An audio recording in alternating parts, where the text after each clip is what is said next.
So a lot of questions now about whether or not he might be exiting. There are some reports in the New York Post that he may already be leaving his office at the FBI office as well. So New York Post reporting that, yes, there is these reports that he is going to exit. And with President Trump, of course, speaking about it, perhaps this is more imminent than many had believed. Also, there is source reporting that the co-deputy director who's been in place for a while, Andrew Bailey, who was put on in September, may take on the traditional deputy role there. You know Andrew Bailey. He was the Attorney General in the state of Missouri. I want to bring in my panel now to react to this breaking story and also the other big stories of the day. Pleased to have host of Mary Walter Radio, Mary Walter, with us, and also John Thomas. He's a Republican strategist, managing director at Nest Point.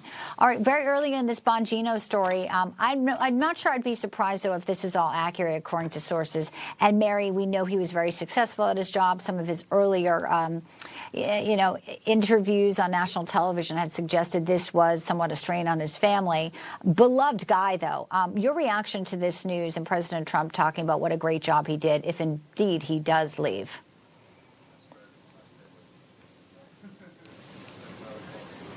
All right, John, I'll give it to you as we fix Mary's signal there.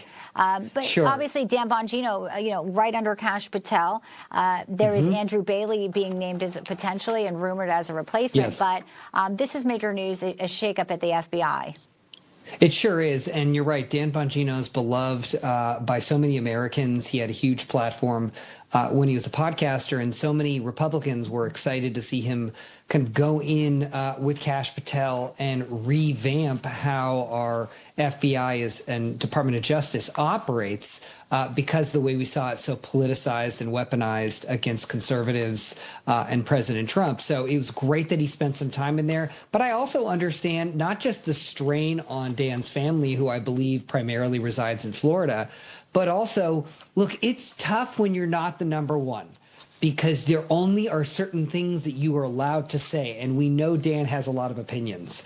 And so I suspect over time, Dan wants his voice to be unshackled again, because he probably wants to weigh in a lot of things, not just things dealing with that specific department that he's in, but more broadly in the government and on the culture wars. So I'm not surprised that he's likely done a tour of duty again back in the government. We're grateful for his service, and hopefully, if it is true and he is leaving, he'll get right back to podcasting so we can hear not just war stories, but also his get back in the fight of public opinion. Yeah, great points, John. I think, too, we underestimate the sacrifices everybody who does enter into the government make, whether it be in law enforcement, whether it be people who leave their families and go work on the Hill. And, of course, this isn't for everybody. There are, of course, people in Washington who probably need to be leaving and exiting because they've stayed too long. But it is, not a high-paid position. They usually take, cuts in their, daytime jobs, corporate jobs to go into that.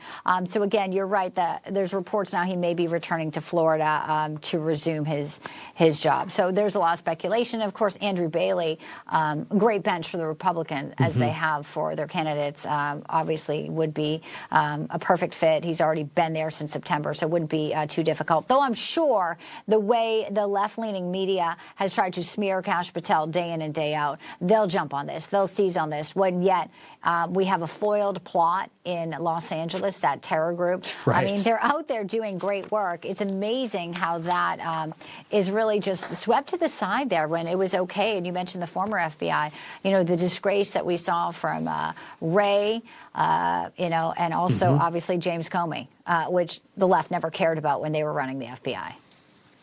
Yeah, the mainstream media is going to try to portray any exit from the administration as not normal course of business, and perhaps people wanting to return to the private sector, but as some kind of disarray from within the Trump admin, because Trump derangement syndrome is so alive and well within the media. But, this is also what distinguishes conservatives from liberals. Conservatives want to go in, serve their time in government, make a difference, and then go back to historically their family farm or back to their business or their family. They don't see idealizing being a lifelong bureaucrat as the end-all, be-all. They want to serve, make a difference, and come back. And that's what I think we might be seeing here with Dan Bongino, and I'm so grateful that he took both a massive pay cut, I'm sure a family life strain to go serve our country. We're grateful for that service and can't wait to get him back out there again and hopefully podcasting. Yeah, and again, this is all just coming in from source reporting. No a formal announcement, but Bongino 51, we should share with our viewers, the reports are that he told